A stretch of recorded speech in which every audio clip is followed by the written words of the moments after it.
यो केवल चाडपर्व मात्र होइन, हाम्रो संस्कार र एकताको प्रतीक हो। आज पूर्णिमाको दिन हामी निस्क्यौं सराय हेर्नको लागि, जहाँ धर्मको स्पर्श, संस्कृतिको मिठास र परम्पराको रौनक एकै ठाउँमा भेटिन्छ।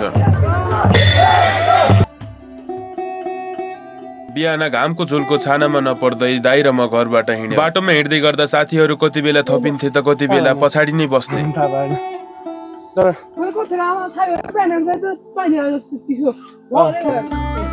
र अहिले हामी ट्याक्कै पोखराखरको माथि आइपुगेका छौँ र यहाँ आइसक्दा बिहानको ट्याक्क 8:51 भइसकेको छ र यहाँको भ्यू निकै नै गम्भीर देखिरहेको छ, पुरा कोइरो लागेर। र अहिले चाहिँ हामी विकास र म मात्र हौँ र दाई सोनु पछि आउँदैछन् र त्यसपछि होइन हामी लगातार हिँडिरहेका छौँ, यात्रामा निरन्तर खटिरहेका छौँ। यहाँबाट सिधै उकालो नै छ। वरिपरि कुहिरोले ढाकेको दृश्य, जङ्गली जनावरहरू निहाल्दै हामी पुग्यौं ढाबा चौरा, जहाँ अस्ति सराय नाच भएको थियो। युट्युबमा भिडियो छ, हेर्न सक्नुहुन्छ। केही मान्छेहरू यहाँबाट सीमे देउरालीको यात्रा ट्र्याक्टरमा तय गर्नको लागि तयारी अवस्थामा रहनु भएको छ।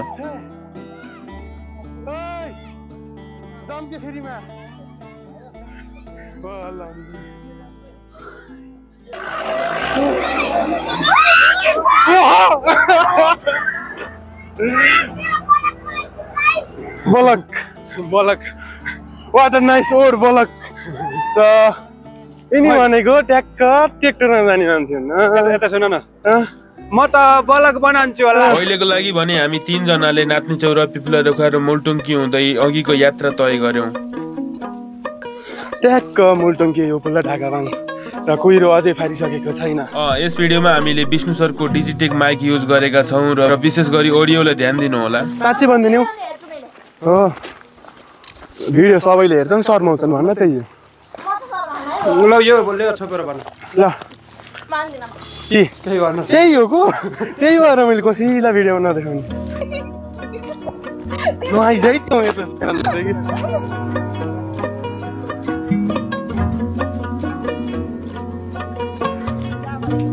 सबै फरक ठाउँ र परिवेशबाट आए तापनि आजको गन्तव्य भनेको सबैको एउटै नै छ, सीमे देउराली सराय हेर्न जाने।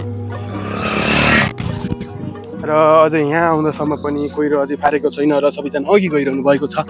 हिँड्दै गर्दा धेरै मान्छेहरू थपिँदै जानुभयो। पियारी पोखरा पुग्दा एउटा भाइले काँक्रो बेच्न राखेका थिए र दाइहरूले किनिसकेपछि काँक्रो खायौँ।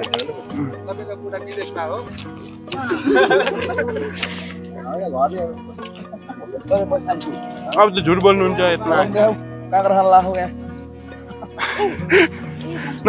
यात्रा निकै नै रमाइलो गफहरूसँगै अगाडि बढिरहेको छ भने पसिनाले पुरै भिजिसकेको छु र लेक लागेर होला वरिपरिको कुहिरो भने अझै जस्ताको तस्तै छ। देख्न सक्नुहुन्छ यहाँबाट पुरै कुहिरो,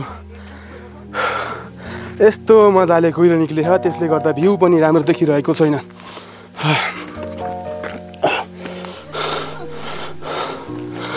भ्यूको नाममा कुहिरो बाहेक केही पनि छैन यहाँ त। र माथि भिडभाड देखाउँला, अरू भ्यू त देखाउने त्यस्तै नै भयो। देउराली पुग्यौं, जहाँबाट भूमिका स्थान छोडी मालारानी गाउँपालिका सुरु हुन्छ। त्यही सिमानामा केही समय बसेर सबैले फोटो खिच्यौं, भिडियोहरू बनायौं।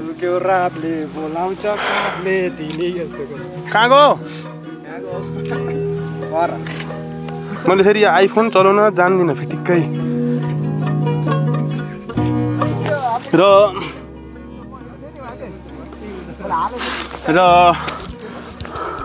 अहिले यहाँ चाहिँ फोटो सेसन चलिरहेको छ र सबैजना फोटो खिचिरहनु भएको छ।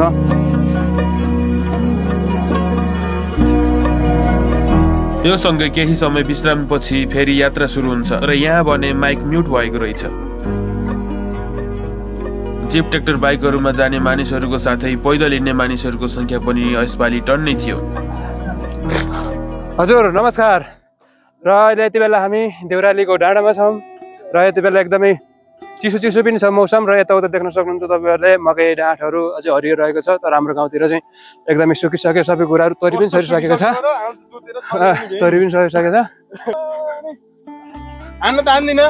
ओहो कान्छा बा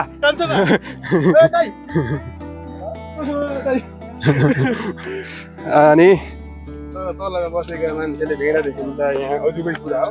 तलतिर पाल्दैन हुँदैन नि, गर्मी हुन्छ।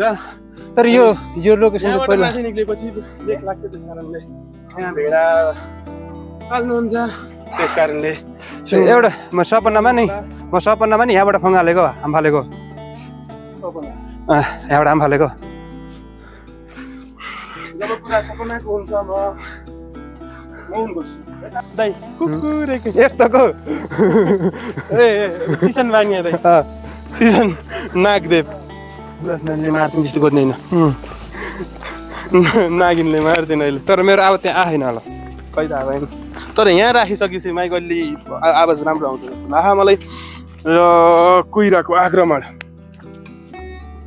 कति मजाले यहाँ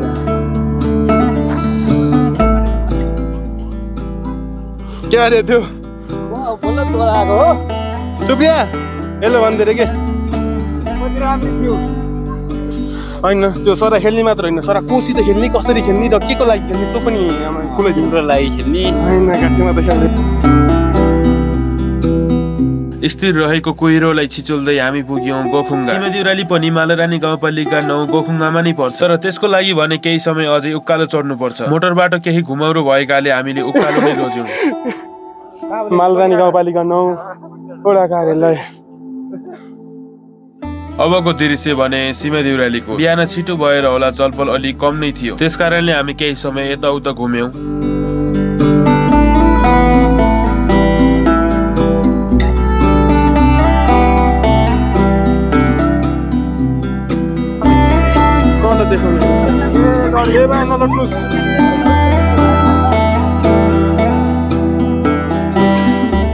भोलि चढाएर पनि आलम मन्दिरबाट बाहिर निकालिसकेका रहेछन्।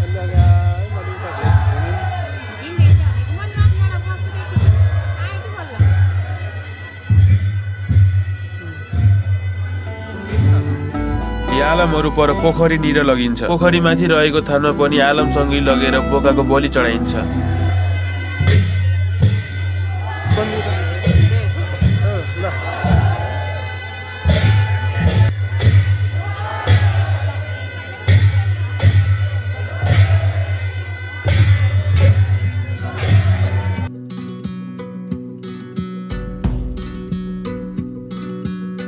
यताउता डुल्यौं, घुम्यौं र भिडियोहरू त्यति डिटेलमा त बनाएन, केही क्लिपहरू मात्र खिचेँ।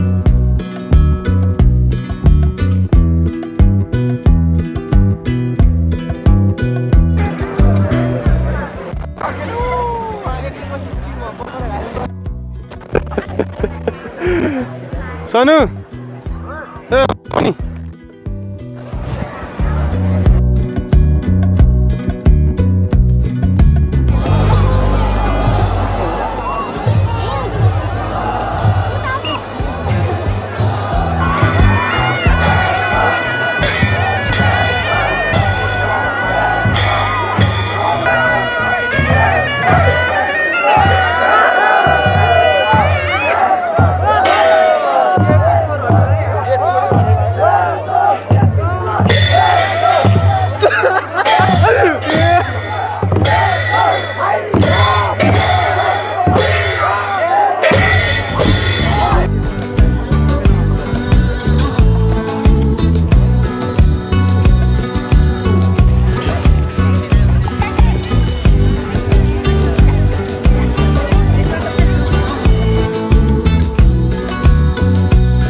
समय 3:15 भएसँगै पिपलेटाको भाउजू, दिदी, बहिनीका साथै दाइ र म घरतर्फ फर्क्यौं।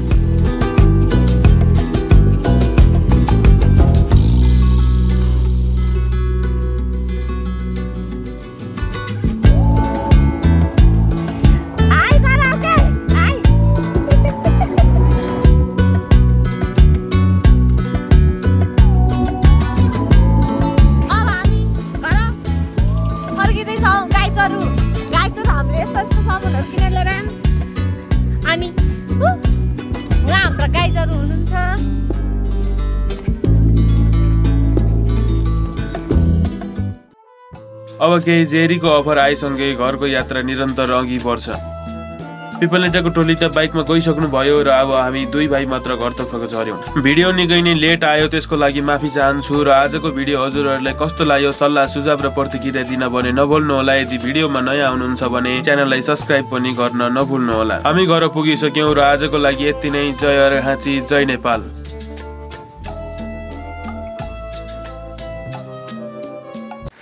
मै यसरी यता निस्किन लासु पहाडबाट।